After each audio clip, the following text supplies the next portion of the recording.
Well, let's take you to Brussels now, where US President Joe Biden is addressing NATO. Let's break in and hear what he's talking about. In Europe, to defend NATO territory, NATO established, as you already know, 4 new battle groups in Romania, Hungary, Bulgaria, and Slovakia to reinforce the Eastern Front. Putin was banking on NATO being split. My early conversation with him in December and early January was clear to me he didn't think we could sustain this cohesion. NATO has never been more united than it is today. Putin is getting exactly the opposite what he intended to have as a consequence of going into Ukraine. We built that same unity with the European Union and with the leading democracies of the G7, in the G7. So I want to thank you, and I'll be now happy to take your questions. Since there's so many people out there, been given a list. Now, how about Chris of the Associated Press? First question. Hi, thank you, Mr. President. So you've warned about the real threat of chemical weapons being used. Have you gathered specific intelligence that suggests that President Putin is deploying these weapons, moving them into position, or considering their use? And would the U.S. or NATO respond with military action if he did use chemical weapons? You know, on the first question, I can't answer that. I'm not going to give you intelligence data, number one. Number two, we would respond. We would respond if he uses it. The nature of the response would depend on the nature of the use. Josh, Bloomberg. Perhaps I'll just project, Mr. President. Thank you very much. Fired your voice. I'd have been elected a lot earlier. Got a long arm. Thank you. Can you talk to us about 2 things, sir? One, since your conversation with President Xi of China, have you seen any indications of action or lack of action from China that has led you to believe whether they will intervene to help Russia, either with the sale of arms or the provision of supplies to support this war in Ukraine? And secondly, can you say whether the conversation today turned to the subject of food shortages and what the U.S. will do to address wheat shortages in particular as a result of this war? Thank you. On the first question relating to President Xi Jinping of China, I had a very straightforward conversation with Xi now, I guess it's 6 days ago, 7 days ago, in that range. And I made it clear to him, I made no threats, but I made it clear to him that make sure he understood the consequences of him helping Russia, as had been reported and as what it was expected. And I made no threats, but I pointed out the number of American and foreign corporations that left Russia as a consequence of their barbaric behavior. And I indicated that I knew how much he, because we had long discussions in the past about his interest in making sure he had economic relations and economic growth with Europe and the United States, and indicated that he'd be putting himself at significant jeopardy in those aims if in fact he were to move forward. I am not going to comment on any detail about what we know or don't know as a consequence of that conversation. But tomorrow or next Monday that Ursula is having that conference with China. The 1st. On April 1st. We've had discussions because I think that China understands that its economic future is much more closely tied to the West than it is to Russia. And so I'm hopeful that he does not get engaged. We also did discuss today that there's a need for us to set up, NATO to set up, and the EU, to set up a system whereby we have an organization looking at who has violated any of the sanctions and where and when and how they violated them. And that's something we're going to put in train. It's not done yet. So with regard to Xi, I have nothing more to report. With regard to food shortage, yes, we did talk about food shortages. And it's going to be real. The price of these sanctions is not just imposed upon Russia.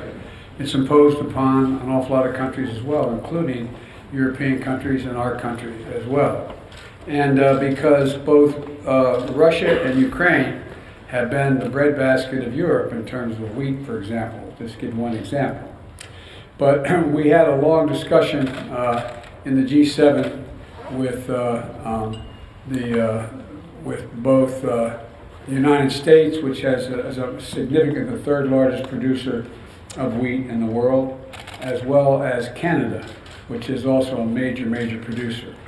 And we both talked about how we could increase and disseminate more rapidly food shortages. In addition to that, we talked about urging all the European countries and everyone else to end trade restrictions on sending limitations on sending food abroad.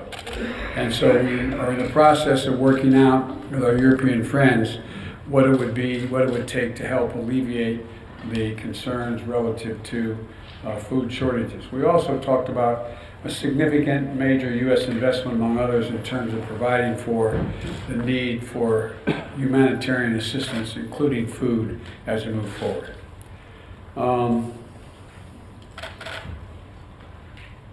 Tarina of the Wall Street Journal. Watch out, you don't get hit in the head there now. Mr. President, in your view, does President Zelensky need to cede any Ukrainian territory in order to gain a ceasefire with Russia, or is that completely off the table? And then also, do you think that Russia needs to be removed from the G20? On the latter point, my answer is yes. It depends on the G20. That was raised today, and I raised the possibility, if that can't be done, if Indonesia and others do not agree, then we should, in my view, ask to have both Ukraine be able to attend the meetings, as well as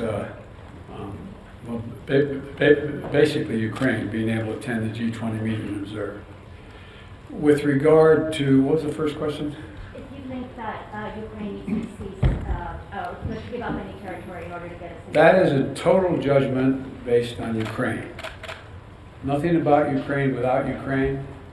I don't believe that they're going to have to do that, but that's a judgment. There's negotiations, there's discussions, I should say, that have taken place that I have not been part of, including Ukrainians, and it's their judgment to make. Cecilia, ABC. There you go.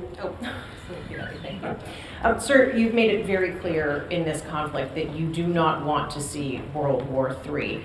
But is it possible that in expressing that so early that you were too quick to rule out direct military intervention in this war? Could Putin have been emboldened knowing that you are not going to get involved directly in this conflict? No and no. You do not believe that? And to clarify on chemical weapons, if chemical weapons were used in Ukraine, would that trigger a military response from NATO? It would trigger a response in kind.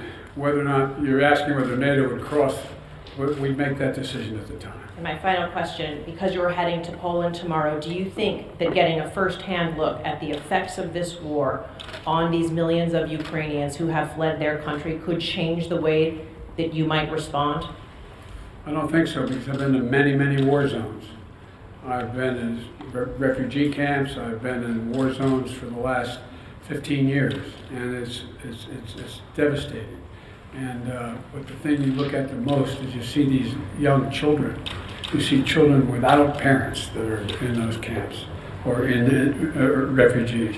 You see women and husbands, and men and women who are completely lost and have no knowledge. You see the look, that blank look on their face, that absolute feeling of, my God, where am I? What's going to happen to me?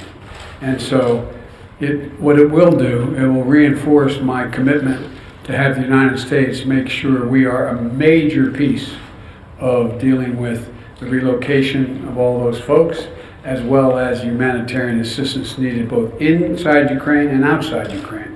For example, this is not something that Poland or Romania or Germany should carry on their own. This is an international responsibility. The United States, as a leader, one of the leaders in the international community, has an obligation to be engaged and do all we can to ease the suffering and pain of innocent women and children and men, for that matter, throughout Ukraine, and those who have made it across the border. I plan on attempting to see those folks, as well as I hope I'm going to be able to see, I guess I'm not supposed to say where I'm going, am I? But anyway, I hope I get to see a lot of people.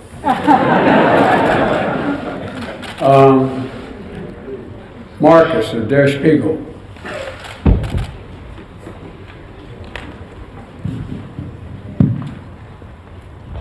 Thanks, Mr. President. There's a presidential election coming up in 2024, and as you know, there are and there are widespread concerns in Europe that a figure like your predecessor, maybe even your predecessor himself, might get elected president again. So are there any steps, anything you're trying to do and NATO is trying to do here these days to prevent what you're trying to do becoming undone 2 years from now? No, that's not how I think of this. I've been dealing with foreign policy for longer than anybody that's involved in this process right now. I have no concerns about the impact. I made a commitment when I ran this time. I wasn't going to run again, and I mean that sincerely. I had no intention of running for president again. And until I saw those folks coming out of the fields in Virginia carrying torches and carrying Nazi banners and literally singing the same vile rhyme that they used in Germany in the early 20s, or 30s, I should say.